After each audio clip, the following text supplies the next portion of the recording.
Cube. Débat, opinion et analyse. Explore toutes les facettes de l'actualité. Attention, vous ne devez pas être timide pour le prochain sujet. Parce que c'est important d'en parler ensemble. On n'est pas seul là-dedans. Puis surtout, on va peut-être se donner des trucs. Rencontrer en 2025, vivre l'amour en 2025. Est-ce que c'est compliqué pour vous? Est-ce que vous avez de la difficulté à rencontrer, à être en couple? Ou peut-être que vous êtes célibataire pour choix aussi, puis c'est bien correct. 187 Cube Radio, 1-877-827-2346. Mais il y a presque la moitié de la population qui est célibataire. On l'entend beaucoup en les applications de rencontres. J'aime ça, j'aime pas ça, je suis pas à l'aise. Personnellement, j'ai contacté énormément d'hommes pour savoir, hey, toi, dans ta situation rencontrée en 2025, et je vous dirais qu'il y a au moins 8 personnes qui ont refusé. Donc, je sens qu'il y a peut-être un inconfort chez les hommes à parler du célibat et des rencontres. On va démystifier tout ça ensemble, mais on veut vous entendre aussi au 187 Cube Radio, 1-877-827-2346. Et j'ai une table bien garnie pour en parler. À ma gauche, Annick Dumontet, que vous avez vu, entre autres, à La Route Fortune, au Téléthon, à Salut Bonjour et plus encore, qui a fait Si on s'aimait célébrité, que vous pouvez voir les lundis à TVA. Merci beaucoup d'être là. Ça fait plaisir, surtout vendredi saint. C'est le fun, hein? J'ai comme réalisé hier, oh my God, c'est vrai. Bon, ça fait plaisir. Tant mieux. Merci à Maxence également. On a vu dans Les Traîtres, entre autres. Maxence, qui est aussi à Si on s'aimait célébrité les lundis soirs à TVA. Merci d'être là. Ben merci. Merci d'avoir accepté. Avec bravoure. Bon, on a le goût d'en parler. Et à ma droite, c'est David Paré, qui est coach en séduction. Merci également d'être là. C'est un honneur d'être ici. On va démystifier ta profession dans quelques instants. On va bien s'amuser. Mais juste avant, je me demande, Annick Dumontet, tout d'abord, comment tu trouves, toi, rencontrer en 2025? Ça fait un petit moment déjà que tu es célibataire. La raison pour laquelle, entre autres, tu participes à l'émission Si on s'aimait célébrité. Comment c'est de rencontrer aujourd'hui? Bien, je pense que c'est une grande difficulté. C'est sûr que moi, en tant que personnalité publique, j'avais beaucoup de réticence à aller sur les applications de rencontres. J'avais encore plus peur que mes amis qui sont pas des personnalités publiques, mais qui y sont allés et ont vécu des expériences qui étaient difficiles. Donc, c'est difficile. Il y a la façon de rencontrer parce qu'on sort plus autant dans les discothèques, dans les endroits de rencontre. Il n'y a plus de danse comme nos parents dans le temps. Ça paraît. Il n'y a plus de rassemblement. Oui, mais puis et il y a aussi qu'à l'âge où moi j'ai aussi l'expérience qui fait que j'ai certaines craintes. Dans la cinquantaine. Oui, dans mon cas, moi, c'était ça. Ah ouais. Maxence, toi, est-ce que c'est compliqué, tu trouves, de rencontrer aujourd'hui? Ben moi, tu sais, j'ai commencé à dater sur les applications de rencontres. Tu sais, je suis de cette génération-là qui a évolué avec les applications de rencontres. Puis je veux dire, avant de rentrer à Si on s'aimait, j'étais pendant 11 ans célibataire. Fait que mon seul chum, j'avais 18 ans, tu sais. Fait que oui, c'est difficile de rencontrer. Ben en tout cas, pour moi, personnellement, tu sais, j'ai de la misère à aller vers les gens en vrai. T'sais, on dirait qu'il faut que je sache qu'ils ont un intérêt envers moi pour aller vers eux. Est-ce que c'est parce qu'on est beaucoup sur nos téléphones, justement, que c'est plus difficile le contact humain? En fait, le contact humain, je suis bien bon amicalement parlant, là. Mais dans une optique de séduction, on dirait que c'est peut-être parce que j'ai justement évolué toujours sur les applications de rencontres que j'ai de la difficulté avec le contact humain au niveau de la séduction. Annick, toi, est-ce que ça a toujours été difficile de rencontrer? Est-ce que c'est quelque chose ou Non. avec le temps?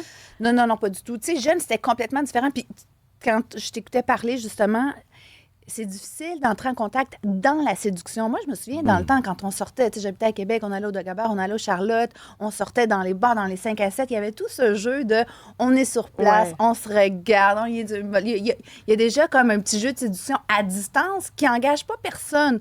Donc là, c'est pas intimidant, tu sais. Et après ça, il y avait plus tard, dans l'heure suivante, un verre qui arrivait ou quelqu'un qui venait nous parler.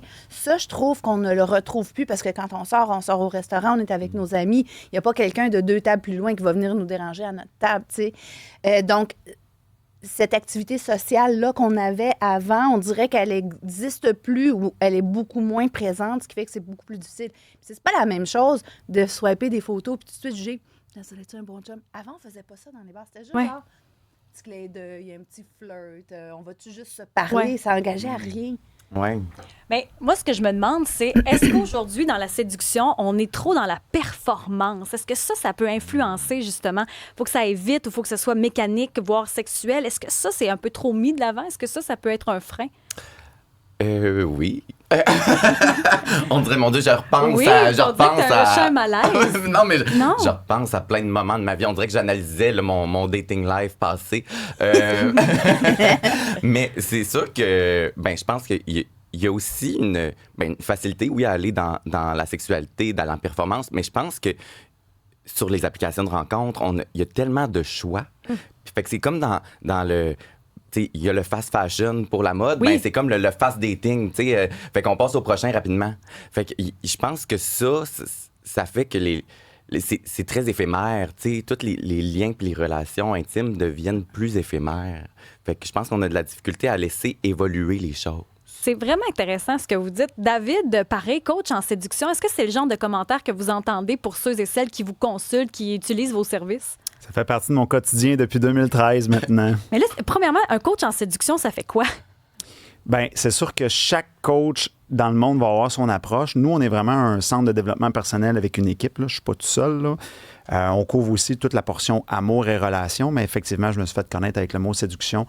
En fait, on fait, tu sais, quand les femmes vont dire, voyons, les gars comprennent pas, ça prend quelqu'un pour leur expliquer. C'est ça qu'on fait. C'est nous qui faisons ça. Mais même chose de l'autre côté. Fait que nous, notre approche, c'est plus d'expliquer qu'est-ce qui se passe dans la tête du gars, qu'est-ce qui se passe dans la tête de la fille. Finalement, c'est comment mieux communiquer entre hommes et femmes et mieux se comprendre. Fait qu'on est spécialisé dans expliquer qu'est-ce qui crée de l'impact et où, qu'est-ce qui crée de l'attirance. Et là, on a un programme structuré qu'on enseigne tout le B.A.B.A. de tout ça. Il y a le savoir-être, le savoir-vivre, etc., etc. Fait qu'on met des mots sur qu'est-ce qui crée de l'attirance. Et qui consulte vos services? Parce que depuis 2013, vous avez à peu près reçu 3000 personnes. Qui consulte vos services? C'est surtout des célibataires. On a eu quelques couples, mais c'est surtout des gens célibataires. Des jeunes, moins jeunes? On a de tout. C'est sûr que c'est plus du 25-60 ans. T'sais, j'en ai eu des jeunes, mais c'est plus rare. Des jeunes qui vont dire « Salut, j'ai 19 ans ». Non, souvent, ça prend un vécu en arrière. Il faut qu'il... C'est ça prend une expérience. Il faut que ce soit un peu frapper le mur avant de dire « Ouais, là, j'ai des choses à comprendre ». Faut qu'ils soient un peu désespérés. Mais c'est ça, on n'a pas entendu beaucoup de gens dire hey, moi, là, cette semaine, vendredi soir, c'est mon cours de dating. Là, on dirait que les gens sont... J'ai jamais entendu quelqu'un se vanter de ça. Pourtant, c'est bon là, si ça les aide. Là. Pourtant, il y a une belle hypocrisie parce que les gens achètent le livre « Les hommes viennent de Mars, les femmes viennent de Vénus ». C'est la même chose. C'est exactement ça. Oui. Ils vont regarder à côté des vidéos YouTube là-dessus. Ils vont demander des conseils à chum de gars, chum de fille. T'es en train d'étudier la séduction. La séduction, dans le fond, c'est partout, mais il faut pas le dire. C'est un peu tabou, mais c'est vrai. Ouais. Même sur les réseaux sociaux, on voit tout le temps 5 trucs pour mieux séduire. 5 choses que les... oui. Fait que les gens sont constamment là-dedans, mais c'est juste... Puis d'ailleurs, oui, ça existe des gens désespérés qui disent « Regarde, je suis au bout du rouleau », mais on a beaucoup de monsieur, madame, tout le monde. Tu sais, c'est pas juste les désespérés ou les optimisations. On a beaucoup du monsieur, madame, tout le monde qui disent là, des affaires, je comprends pas. Puis c'est beaucoup des gens qui sont dans une optique de quête personnelle, de développement personnel. On peut pas dire psychologie parce que vous n'êtes pas psychologue, mais c'est un peu ça aussi. Tu veux chercher à te comprendre, à comprendre l'autre. Il y a un peu cette démarche-là derrière. C'est de la psychologie homme-femme. D'ailleurs, il y a le docteur Paul Simard, psychologue, qui a vérifié notre programme et qui a dit que ça avait bien du bon sens, mais c'est carrément ça. Là. On parle que de ça, de la psychologie homme-femme. Quand tu vas dire ça, elle risque de l'interpréter comme ça et vice-versa. Fait que, notre objectif, c'est de faire allumer des lumières sur ça sera peut-être pas interprété de la façon que tu penses. Donc, ça allume exactement. Est-ce que vous deux, Annick et Maxence, est-ce que vous, ça vous, pas gêne, mais est-ce que vous avez de la difficulté à en parler de ça ouvertement? C'est sûr que vous avez fait l'émission, mais en dehors de l'émission, dans votre vie personnelle? Non, puis tu sais, je trouve ça vraiment très curieux quand j'ai décidé d'embarquer dans cette aventure-là, qui, oui, est quelque chose qui est vraiment, tu sais, hors de ce que je fais habituellement. Les gens comme, hein, tu vas faire ça, comme si c'était quelque chose de vraiment... Oui. Je fais comme, c'est la base de la vie. Tu sais, on mange, on se loge, puis on aimerait ça trouver un amoureux ou un compagnon de vie. Tu sais, je veux dire, ça fait... Il n'y a rien de si extraordinaire là-dedans. Mais là, de parler de ça, oui, tu vas aller faire ça à la télé. Oui, mais puis c'est comme, mais c'est intime. Je suis comme, attends, c'est pas ma vie intime que je te montre. C'est une partie de ma vie privée. Ben oui. Pour moi, l'intimité, c'est beaucoup plus loin que ce qu'on voit à la télé. Tu sais, l'intimité, c'est genre... On n'est pas dans ton lit, là. Ben c'est ça. Tu sais, devant la télé avec une couette. On n'est pas là. On n'est pas là. Fait que les gens soient aussi, oh, mon Dieu, moi, je ferais jamais ça. Hey, écoute, c'est c'est normal. Je pense que c'est un processus que n'importe quel être humain a envie de rencontrer puis de trouver la bonne personne. Être aimé, là, ça fait partie quand même des besoins fondamentaux. Là, à Ben la oui. base, on veut être aimé, là, que ce soit amicalement ou amoureusement, mais je veux dire, c'est la Tellement. base. Est-ce que toi, tu ressens ça aussi? Moi, tu sais, dans mes amitiés, dans mes relations avec mes amis, on parle de nos dates, tu sais, on en parle ouvertement, puis depuis toujours. Là, fait qu'on on dirait que j'ai jamais ressenti de malaise à m'exprimer sur la séduction et mes difficultés à séduire. Fait que, parce que, oui, on a tout le besoin d'être aimé, puis de se sentir aussi désiré. C'est comme si c'est vrai qu'avec les écrans puis avec le fait qu'il y a moins de bars ou il y a moins de places pour se rencontrer, c'est comme si aujourd'hui, c'est vrai qu'il y a un peu moins de contact humain. On le voit dans tout, mais dans la séduction, assurément, vous devez peut-être le voir dans votre métier, David Paré, mais c'est comme si on a un manque de connexion humaine. Oui, beaucoup de gens qui sont rouillés à cause des écrans. Fait qu'il y a moins d'interaction à ce niveau-là, mais même si on enlève les écrans, là, même recul, 25-30 ans, il y aurait eu plein de choses à enseigner quand même. Ben, Je suis pas convaincu que mon grand-père comprenait bien ma grand-mère. Là. Quand j'écoutais ma grand-mère, là, je me disais, oh boy, le grand-père était loin à côté de la plaque. Là. Fait que, Il y en a qui célébraient quand le mari était parti à la chasse. Là, tu sais. ben oui, fait que, Oui. tu sais, les différences hommes-femmes doivent être enseignées quand même, qu'on soit en 1950, en 1920 ou en 2025. Là, tu sais, fait qu'au final, c'est juste que les écrans, c'est venu ajouter une couche de plus. OK, là, il y a d'autres subtilités à comprendre puis à apprendre parce qu'il y a d'autres dynamiques. Fait que c'est juste venu s'ajouter à tout ce qu'il fallait déjà qu'on sache pour mieux connecter avec l'autre. C'est quoi les erreurs que tu vois là, de ceux qui ont consulté tes services? Y a-tu des erreurs justement pour rencontrer qui sont commises, des choses à ne pas faire? Ben, t'as les grands classiques, là, la personne qui parle juste d'elle ou toujours d'elle, puis qui se rend même pas compte que souvent, c'est plus les hommes qui le font, là, souvent. Je dis pas qu'il n'y a pas de femmes qui le font, mais ça, c'est plus une erreur masculine. T'as aussi, j'arrive, puis je te sors toute ma liste, là, puis je t'attends comme ça. Sortir sa solution trop rapidement. Ça, c'est un grand classique en couple. Sa solution? Ouais, sortir la solution, tu sais, Dans le sens. par exemple, l'homme, il arrive à la maison, il est en couple avec toi, puis là, toi, tu lui racontes ta journée, puis il dit, ben là, c'est simple, t'avais juste à faire ça, puis c'était dossier réglé. Oui, La régler fille- le problème au lieu de juste écouter. Exactement. Fait que la fille est comme, j'étais pas là-dedans pantoute, mais le gars, il s'en rend pas compte. Fait que ça, c'est un autre exemple. Mettre l'autre personne sur le piédestal. Oh, ça arrive. Ça, c'est un autre grand Ça classique. arrive. Fait que, tu sais, des erreurs, là, on pourrait passer la journée Non, au mais complet c'est à en nommer, intéressant, mais... on apprend en t'écoutant. Là. Ouais, ben c'est tous des grands classiques et aussi de penser que l'autre fonctionne comme nous. Tu sais, moi, je suis une femme, fait que, ben quoi, le gars, il est intense, fait que, donc, il est intense, il est profond, donc, automatiquement, j'ai de la valeur. Oh non, ça, c'est très dangereux. T'sais. Toi, tu vois ça comme ça, mais l'homme, c'est pas toute la même machine.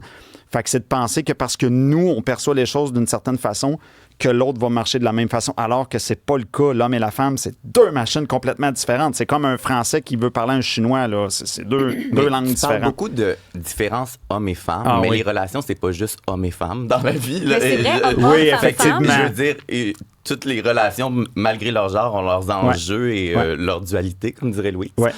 Mais est-ce que vous coachez aussi dans des relations qui sont non hétérosexuelles ou c'est... Ben oui, pour être honnête, on en a eu, on n'en a pas eu beaucoup, mais on est plus spécialisé sur les différences hommes-femmes. En fait, ce qui va arriver, si par exemple, je me rappelle un homosexuel qui était venu nous voir, puis il m'avait dit, ben 80% de ta matière fit pour ma réalité. Mais moi, je continue les mêmes discours, puis lui, il prenait ses outils là-dedans, puis il l'appliquait homme-homme. Donc, Tu réagis comment justement à ça? Est-ce que tu trouves que tu manques d'outils des fois ou est-ce que tu trouves qu'il manque de programmes ou peu importe? Ben, mon Dieu, je suis jamais allé chercher des Non, programmes. c'est ça. Mais est-ce que Mais je vois mon psychologue pour me comprendre. Ouais. C'est bien en masse. Mais ça, c'est Mais- intéressant par contre. Allez, vas-y. Mais non, mais je pense que, tu sais, à la base, c'est de s'intéresser à l'autre en tant qu'humain, puis sans non plus genrer ses comportements.